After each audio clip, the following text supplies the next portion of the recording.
Chess online is booming. In only a couple of weeks, Hikaru and Magnus will be competing in the Chess.com Speed Chess Championships. Which one of those fighters is going to take the top prize? Over $100,000 in prize money. In this video, we're going to take a look at Hikaru's previous top 5 tactical moments from Chess.com competitions. Make sure you like the video and subscribe to the channel. We're going to start off with a nice and easy one. I like gradually getting you into the action, like a lovely little curve uphill or downhill, whichever way you're going. Here we see Hikaru with the black pieces placing against the women's top champion, Hou Yifang. Now, this is a pattern I'm sure a lot of you are familiar with, but what move now forced Hou Yifang to resign, and what is the correct checkmating sequence here? I'm doing the eyebrow, pay attention. I don't think I have eyebrows being ginger, but you get the idea. Knight to f2 check. And this is the start of one of the most beautiful checkmates, the smothered mate. We're going to smother that white king in pain with our queen and knight, combining beautifully together. There's only one move, king to g1, and now knight to h3, double check. And at this moment, well, obviously Hou Yifang could see what coming, so she had already resigned. If the king goes to f1, that is checkmate. What I call the kiss of death checkmate. And the other way the king could go, in my eyes, is even more pretty, and that is with the king going into the corner where it will be trapped, as after queen to g1, ooh, yeah, man. Whatever captures that queen, let's say the rook, the knight slides into this square, and the white king is entombed to this checkmate. Beautiful stuff. Well, poor old Hou Yifang features twice in my examples here. Nothing against you, Hou Yifang. You're a fantastic player. Love the way you play. Unfortunately, Hikaru's just got some beautiful finishes against you. Now, this position a little bit harder than the last one. How did white force checkmate here? In a very nice pattern. Again, maybe not too hard. We're keeping it a little bit easy today, so everyone can have a little go at the checkmates. Can you see it? Well, first of all, rook takes g7 check. Yeah, that's easy. I'm sure you saw that one. 2 rooks on the 7th rank is a very powerful combination. It's like having a double-barreled shotgun. Not a single one, a double-barrel one. King to h8, and what is the key move here? The key move is now rook to h7 check. And this is a very pretty way to finish the game. If the king goes to g8, then rook g7 is mate.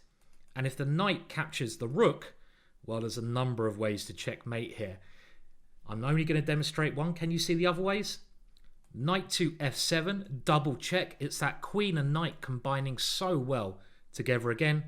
And after king to this square, what checkmate do you want to play? I always like checkmating with the knight, because the knight's one of my favourite pieces.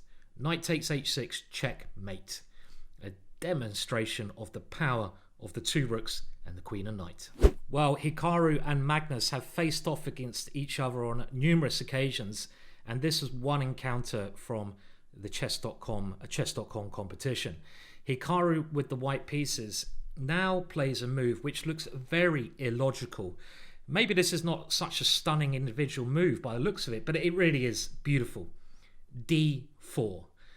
And this looks so weird because you're blocking in your prize piece, your bishop on c3, but it's what happens next which is the idea behind this. Hikaru is trying to release the other bishop. If both of those guys get in the game, it's going to be completely hopeless for Magnus, who has the black pieces. Magnus tries bishop to d8, and here is the idea, d5.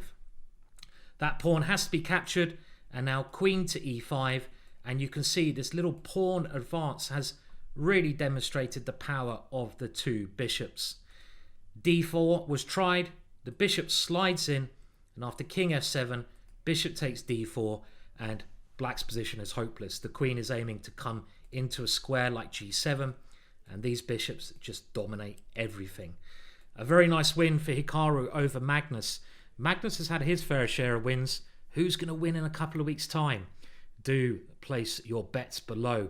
Hikaru seems to be faring very well recently at top level, but he's got to keep it up against, well, the world champion, of course. You may have noticed there's a bit of a theme in the tactics that I have picked today. And in this one, we see Wesley So with the white pieces playing against Hikaru. And now it's Hikaru to move and to force a deadly attack. I have to say, it's a funky knight and queen day today. What did Hikaru do? Can you see the winning idea? Well, he now plays rook takes b4. And this is the move to clear up that diagonal for the queen and use his two knights and queen to weave a checkmate net against Wesley's king. This has to be captured. The queen now gets on the important diagonal with a major check. And really here, white has no defense. Wesley tried king to h1. Had the queen been met, this check, by king to f1, well, I think a move such as knight to h5 would be good enough. That knight comes into g3.